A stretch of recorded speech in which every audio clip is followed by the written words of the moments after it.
Hi everyone, today we're looking at reasons for law reform, or why we need to change the law. What are our reasons? Okay, so we can see here that you need to be able to explain why we're doing a change in law. Okay, and there are a number of different reasons we're going to go through today: change in community values, change in social, political and economic conditions, advances in technology, and a greater need for community protection. So make sure you're able to explain these. So the first one is fairly straightforward. Over time, people's beliefs, values, and attitudes change as they become more aware and more educated of different issues in society.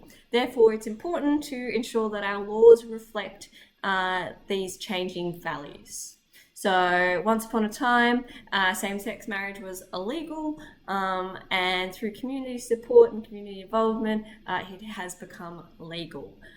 Very similarly, recently in 2001, the Victorian government created the Change or Suppression Practices Prohibition Act, and what it did was it made it illegal to try and change or suppress a person's sexual orientation or gender identity in Victoria.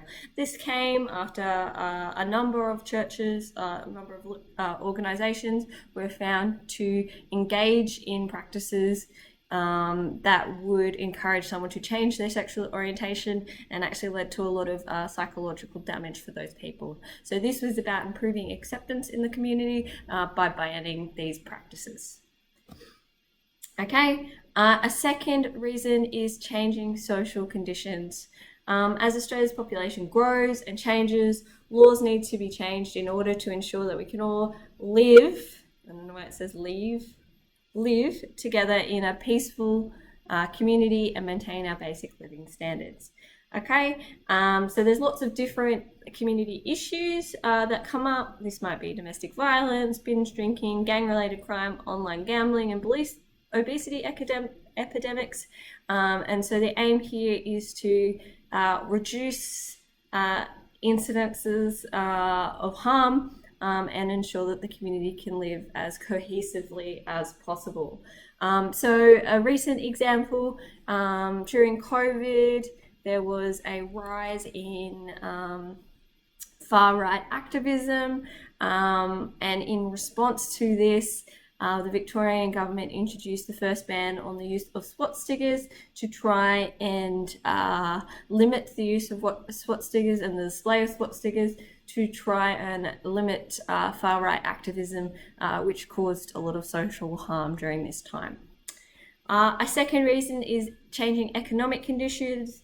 Obviously, we know that the economy can change, and also the types of work that people do change over time. We can see that with things like the gig economy, where people are working more as things like Uber drivers, Uber delivery drivers. And as such, because of these changing economic conditions, we need to change laws around it. So that might include things like changes in workforce, industrial relations, and consumer protection. So a nice example of this is in 2022, the Victorian Parliament passed the Sex Work Decriminalisation Act. There was a recognition that sex work was a job that people were able to pursue and did, but it was highly unregulated. And so there was a recognition that while people were doing these jobs, there wasn't a lot of protection for people within the sex work industry. So they've decided to decriminalise it to ensure that anyone working in that industry can actually be regulated and be entitled to standard business laws in Australia. Basically, they wanted to make sure that every Victorian worker, no matter the industry, feels safe in their workplace. So it was about regulating an unregulated industry. The last one is changing political conditions.